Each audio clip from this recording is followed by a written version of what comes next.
నడుపుకుందా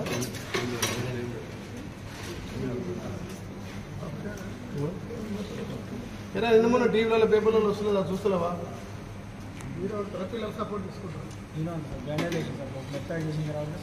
ఏదిరా నీళ్ళు ఎక్కడ ఉంది కదా మార్చిరా ఎందుకు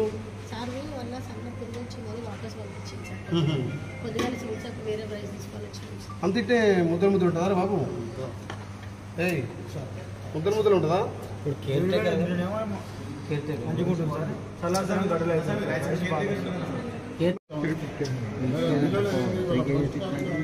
ఏం చేస్తున్నావు మరి ఏం గుట్ట ఉంటాయి సార్ హౌలే ఇప్పుడే గుట్కేసి ఉన్నాడు కడుతున్నాడు అందుకే నన్ను డిమ్మున్నారని వాళ్ళు మన సొంత పిల్లలు లెక్క చేసుకోవాలి ఇలా పిలిస్తే కిచెన్లో తినకే వస్తలేదు నువ్వు చేస్తున్నావు కానీ ఇక్కడ వాడు కరెక్ట్ లేడు అంటున్నా నేను చూసామని అరే తాగినారు అంటే తాగలేదంటున్నాడు వాడేంది గుట్కా వేసి బాగా పళ్ళు పాకులు పట్టినాయి ఇప్పుడు వంట చేసేవాళ్ళు నీటుకుంటున్నాయి మనం తినేది నువ్వు రేపు పొద్దున రేపు మధ్యాహ్నం ఒకసారి వచ్చి ఇన్స్పెక్షన్ చేయాలి రైట్ ఫ్రైడ్ రైస్ ఉన్నాయి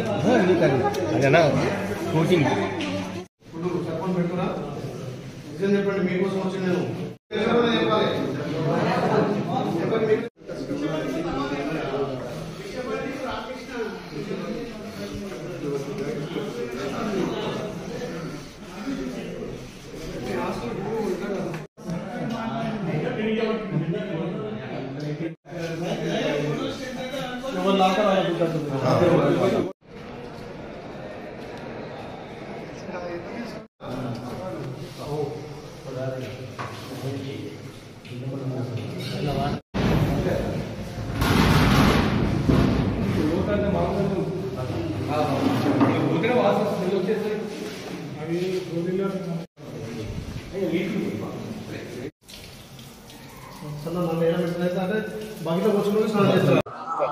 ఈరోజు ఆలేరులో ఉన్నటువంటి జ్యోతిరావు పూలే బీసీ హాస్టల్ సందర్శించడం జరిగింది. సుమారు 400 మంది 10th అదేవిధంగా ఇంటర్ ఫస్ట్ ఇయర్ విద్యార్థులను ఇలా ప్రతి ఒక్కరిని కూడా అడిగి తెలుసుకోవడం జరిగింది. ఈ ప్రభుత్వం అన్ని విధాలు కూడా బీసీ ఎస్టీ ఎస్సీల కోసం మైనార్టీల కోసం పిల్లల కోసం స్పెషల్గా సన్న బియ్యమే కాకుండా నాణ్యమైనటువంటి కూరగాయలు అదేవిధంగా నాణ్యమైన విద్య అందించాలని గౌరవ ముఖ్యమంత్రి రేవంత్ రెడ్డి గారి నాయకత్వాన మొన్ననే డైట్ ఛార్జ్ కూడా పెంచడం జరిగింది. పెద్ద ఎత్తున 40% డైట్ ఛార్జ్ పెంచి ఇవాళ కిచెన్లో చూసినాం. నిన్ననే యాదాద్రి భువనగిరి జేసీ గారు కూడా ఇక్కడ నిద్ర చేయడం జరిగింది. మేము సడన్గా విజిట్ చేసినాం. ఏ పిల్లవాడిని అడిగినా వారానికి ఒక గుడ్డు చికెను అదేవిధంగా మటను మంచి భోజనం అందిస్తుందని చెప్పారు. కానీ కొంత ప్రతిపక్షాలు హాస్టల్లో ఫుడ్ బాగలేదని చెప్పి ఈ ప్రభుత్వాన్ని బదనాం చేయాలని చెప్పి వాళ్ళ సోషల్ మీడియా వాళ్ళ పింక్ మీడియా ద్వారా ప్రభుత్వం మీద దుష్ప్రచారం చేస్తారు. నిజంగా కూడా ఒక 450 మంది 500 మంది విద్యార్థుల హాస్టల్ చూస్తే ఇక్కడ జ్యోతిరావు పూలే బీసీ హాస్టల్ చూస్తే నాకే ఇక్కడ భోజనం చేయాలనిపిస్తుంది. అంత మంచిగా మెయింటైన్ చేస్తున్నారు. టీఆర్ఎస్ వాళ్ళకి అధికారం పోయినాక రోజొక ఇష్యూ మీద ప్రభుత్వాన్ని బదనాం చేయాలని చూస్తున్నారు.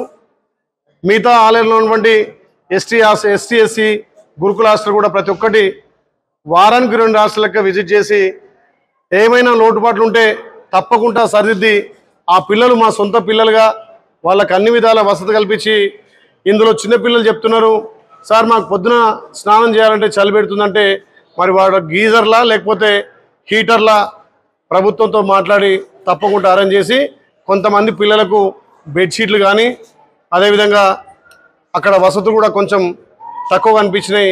వాటిని కూడా మా ఫౌండేషన్ ద్వారా తప్పకుండా ఆ బెడ్షీట్లు వాళ్ళకి సంబంధించిన మెటీరియల్ కూడా అందిస్తా అని చెప్పి మాటిస్తూ నిజంగా కూడా ఈ ప్రభుత్వం పేదల విద్యార్థుల కోసం వాళ్ళ హాస్టల్లో ఉన్నటువంటి వసతులు కూడా మెరుగుపరిచే విధంగా చేస్తున్నందుకు చాలా సంతోషం.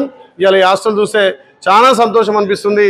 ఒక కార్పొరేట్ స్థాయిలో ఈ బిల్డింగ్ కానీ ఇక్కడ ఉన్నటువంటి ఇన్ఫ్రాస్ట్రక్చర్ కానీ వాళ్ళ పడక గదులు కానీ చాలా బాగున్నాయి. ఇక్కడ ఉన్న హాస్టల్ వార్డెన్లు కూడా చాలా చక్కగా చేస్తారు. ఇంకా కూడా వాళ్ళకి మెరుగైన వైద్యంతో పాటు విద్య విషయంలో ఫుడ్ విషయంలో కూడా ఎక్కువ సేఫ్టీ తీసుకోవాలని చెప్పి వాళ్ళ అధికారులను కూడా ఆదేశించడం జరిగింది. తప్పకుండా మళ్ళొక వారం 10 రోజుల్లో ఈ హాస్టల్ విజిట్ చేసి తప్పకుండా ఏదైతే కొంతమందికి ఆ బెడ్స్ లేవో ఆ బెడ్షీట్స్ మొన్ననే మా డైరీ చైర్మన్ మసూర్ రెడ్డి గారి సహకారంతో ఒక హాస్టల్లో 72 బెడ్స్ కూడా వాళ్ళకి బెడ్షీట్స్ ఇవ్వడం జరిగింది. అదేవిధంగా ఈ హాస్టల్ కూడా చిన్నపిల్లలకు తప్పకుండా మేము బెడ్స్ ప్రొవైడ్ చేస్తామని తెలియజేస్తూ ఈ హాస్టల్ చాలా చక్కగా నడుస్తుంది. కాబట్టి ఇలా పింక్ మీడియా టీఆర్ఎస్ వాళ్ళ ప్రచారాలు బంద్ చేసుకోవాలి.